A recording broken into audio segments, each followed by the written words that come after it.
A paz do Senhor Jesus Cristo a todos os irmãos. Muito bem-vindos.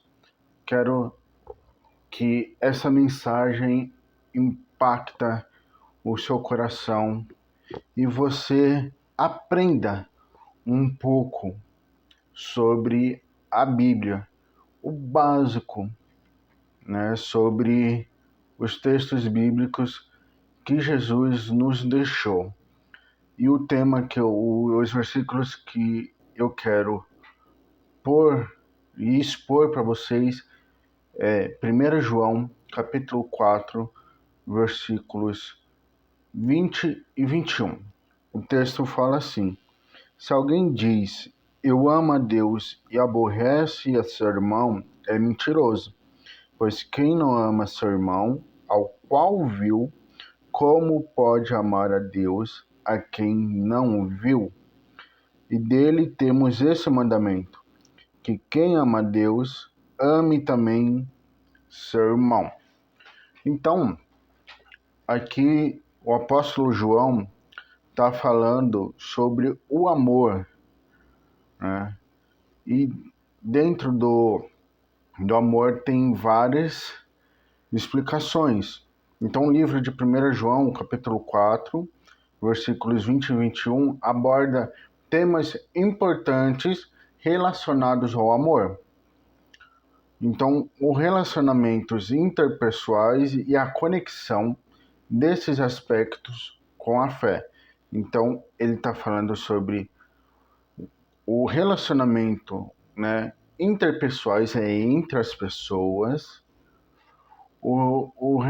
relacionados ao amor e com a conexão aos aspectos que a gente demonstra da fé que temos em Deus.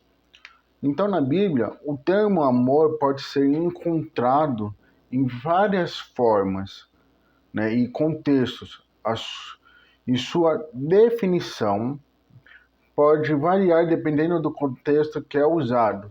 Então, aqui, o texto, que é o Novo Testamento, está escrito em grego. O texto original é grego. E traduzindo para o nosso idioma, o português, é um amor só. Mas na linguagem grega, o amor tem várias palavras para descrever o amor. Então, no entanto, alguns temas centrais que emergem em torno do conceito de amor na Bíblia. Então, temos o amor ágape. O amor ágape é o tipo de amor mais frequente e enfatizado no Novo Testamento. É um amor, um amor condicional, incondicional, um amor sacrificial e um amor altruísta, Então, o amor ágape é o amor que Deus tem pela humanidade e o amor que os cristãos são chamados a ter uns pelos outros, Então, João 3,16, no Evangelho de João, capítulo 3, versículo 16, fala, porque Deus amou o mundo de tal maneira que deu seu Filho unigênito para que todo aquele que nele crê não pereça, mas tenha a vida eterna.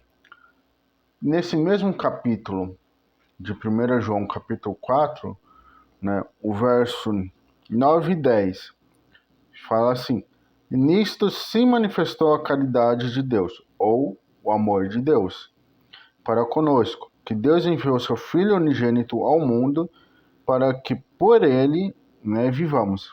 Através de Cristo vivamos. Nisto está a caridade, ou o amor em algumas traduções.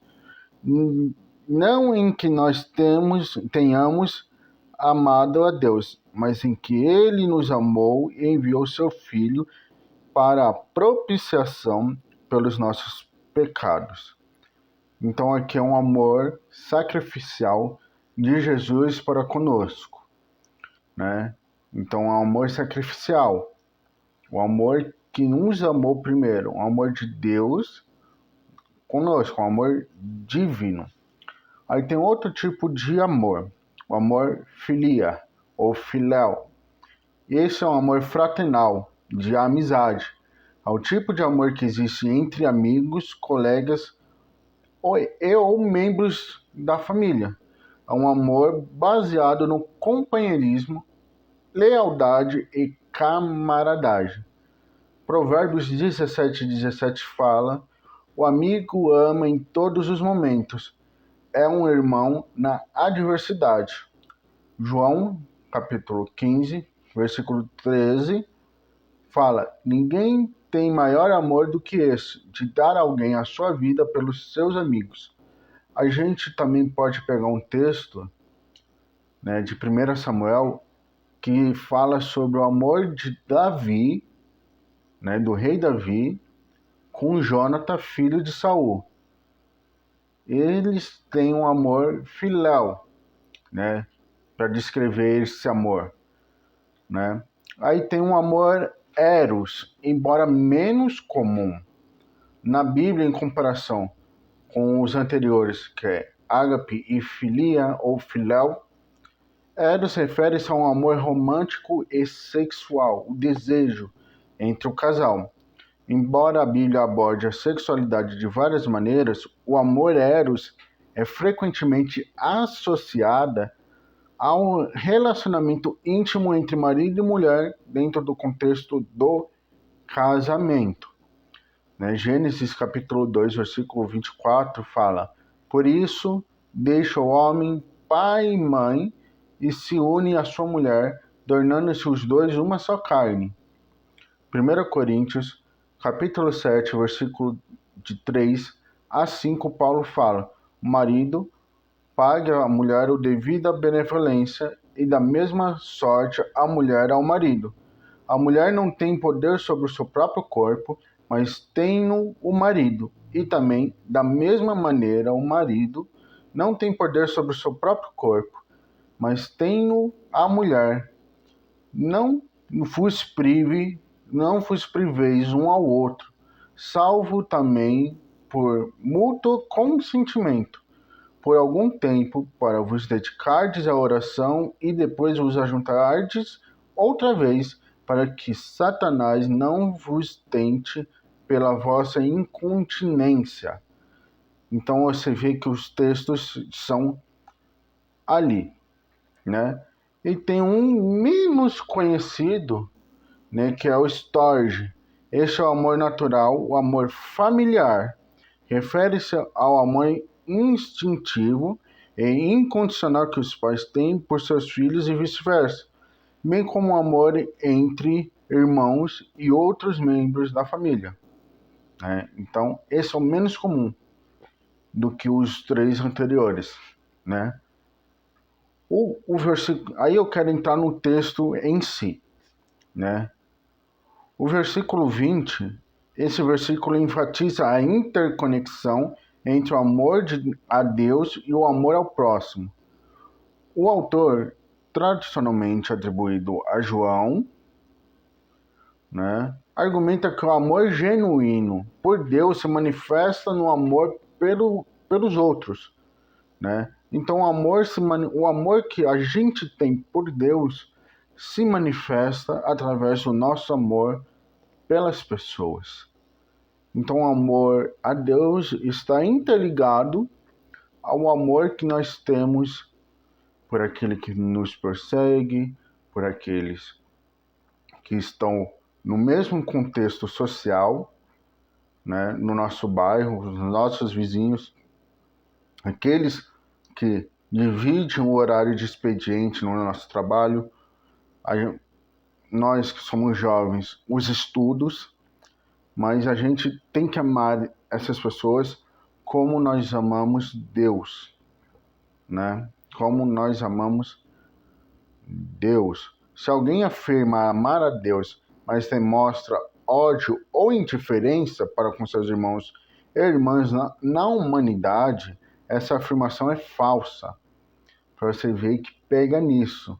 Se a gente se diz que amamos a Deus acima de qualquer coisa e nós temos ódio ou indiferença com alguém, nós não amamos a Deus.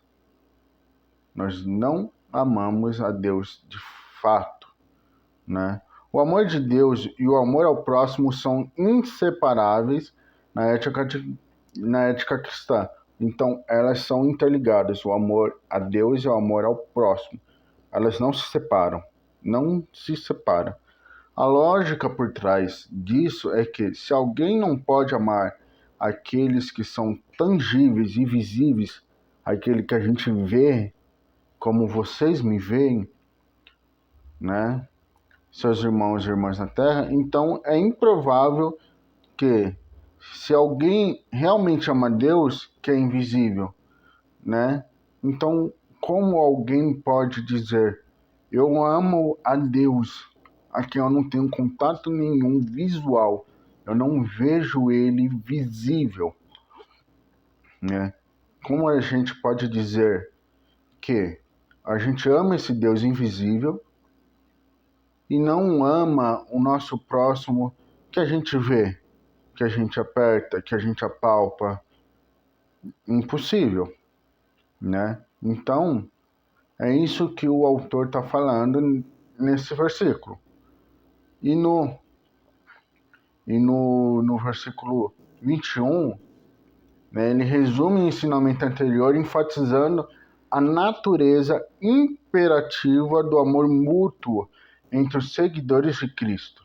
É o amor que a gente tem que amar um ao outro, como a gente ama a Deus. Um sinal que a gente ama a Deus acima de todas as coisas é como a gente ama o nosso próximo, a quem a gente vê, né? Então o autor retrata como o amor como um mandamento divino, algo, né, ordenado por Deus aos seus seguidores. Portanto, amar a Deus e amar o próximo não são apenas sugestões ou ideais, mas são comandos que devem ser obedecidos por aqueles que professam a fé em Deus. Então, não é somente uma sugestão, né, de você falar, ame o seu próximo, assim, porque assim você consegue amar a Deus. Não, é um comando. Se você, Deus falando isso, se você quer me amar, ame o seu próximo. É isso que Deus está falando. Está te dando um comando. Ame o seu próximo. Assim, você amando o seu próximo, você me ama, né? Isso reflete a centralidade do amor no ensino de Jesus Cristo, que instrui seus discípulos a amarem uns aos outros como ele os amou. Isso é para nossa geração também, né? Então, Deus nos ensina, Jesus nos ensina que nós devemos amar como Cristo nos amou e nos entregou, se entregou por amor a nós, né? Então, esses versículos destacam a importância do amor de Deus, né? A importância do amor de Deus como um fundamento da vida cristã, né? E como um indicador crucial da genuidade da fé de uma pessoa. Para os teólogos estudiosos, esses versículos são essenciais para a compreensão da ética cristã e da relação entre a vida espiritual, a vida nossa espiritualmente, e a prática ética cristã, né? Como a gente se porta com Deus, porque nós somos a parte espiritual do corpo de Deus, né? E como a gente trata na sociedade, nesse amor. Amém? Espero que vocês tenham aprendido um pouco sobre o amor. Se você quiser saber mais das formas básicas sobre a Bíblia, aperta para se inscrever, né? Deixa seu like, assim eu vou entender que você está interessado a mais conteúdo desse. Deus abençoe a sua vida.